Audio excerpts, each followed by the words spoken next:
Assalamualaikum warahmatullahi wabarakatuh. Perkenalkan, saya Cici Sagita dari mahasiswa Poltekkes Kemenkes Bandung, Prodi Kebidanan Bogor.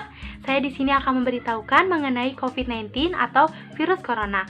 Apa yang dimaksud dengan COVID-19? COVID-19 adalah virus yang bisa menyebabkan dari gejala ringan sampai gejala berat. Nah, manifestasi klinisnya ini dari hari kedua sampai hari ke-14 setelah terpaparnya virus corona. Lalu, apa saja gejala-gejala virus corona? Nah, gejala virus corona itu seperti batuk, demam, bahkan sesak napas. Nah, gejala-gejala ini juga bisa timbul sampai gejala berat. Apa saja gejala beratnya? Seperti pneumonia, sistem pernapasan akut, lalu sampai gagal ginjal, bahkan kematian. Virus ini sangat berbahaya bagi kelangsungan kehidupan manusia karena dapat terpapar oleh siapa saja, termasuk bayi, balita, anak-anak, remaja, lansia, pralansia, bahkan ibu hamil ataupun ibu menyusui. Lalu, bagaimana cara penularan COVID-19? Nah, cara penularan COVID-19 itu melalui droplet atau percikan saat bersin dan batuk, atau juga melakukan kontak fisik terhadap seseorang yang telah terkena virus corona atau COVID-19, seperti berjabat tangan, menyentuh tangan ataupun mata atau hidung dengan tangan yang sudah terpapar oleh virus corona. Lalu selanjutnya, wabah ini sangat berdampak pada kesehatan ibu dan anak. Karena pada ibu hamil ini sangat rentan terjadinya virus corona. Mengapa demikian?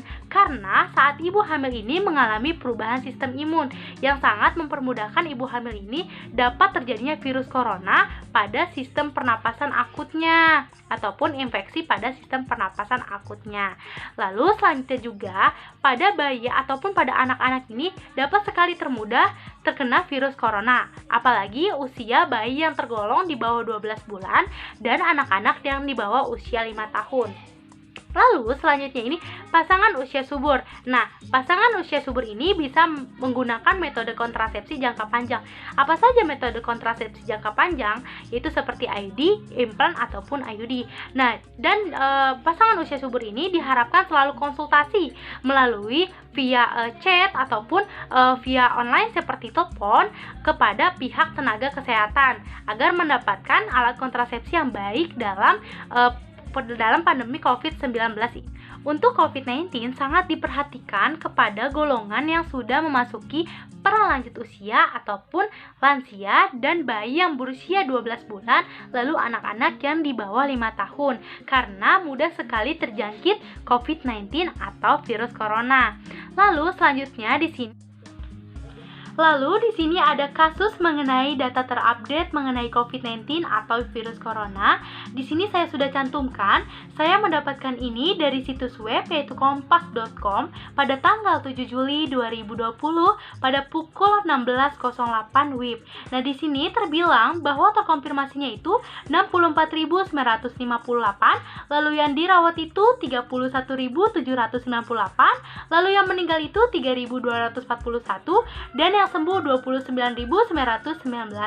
Nah, itu adalah data-data terupdate mengenai COVID-19 atau virus corona. Lalu, ada kebijakan pemerintahan dalam menangani COVID-19 ataupun virus corona dengan cara menerapkan social distancing, work from home, dan lockdown. Nah, selanjutnya pemerintahan juga menerapkan kebijakan untuk kesehatan ibu dan anak, yaitu adanya rekomendasi untuk petugas kesehatan, yaitu mengenai pelayanan antenatal care, persalinan, kehamilan, dan pasca persalinan bahkan ibu menyusui. Lalu selanjutnya juga yaitu menunda untuk ke dokter anak ataupun dokter spesialis kandungan dan melakukan konsultasi melalui daring ataupun via online, yaitu dengan cara menghubungi lewat WA ataupun langsung menelpon tenaga kesehatan.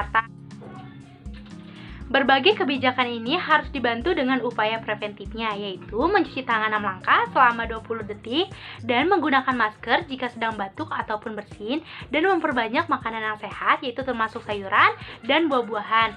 Jika merasa ada tanda-tanda gejala mengenai COVID-19 seperti yang tadi sudah dijelaskan, seperti batuk, demam, bersin, bahkan sesak napas, segera konsultasi ke fasilitas kesehatan atau melakukan pemeriksaan.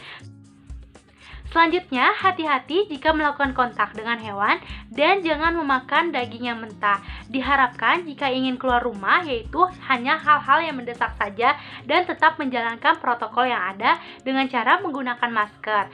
Lalu selanjutnya juga tetap menjaga kebersihan lingkungan sekitar yaitu lingkungan rumah. Cukup sekian yang telah saya paparkan mengenai COVID-19. Semoga bermanfaat bagi kita semua. Wassalamualaikum warahmatullahi wabarakatuh.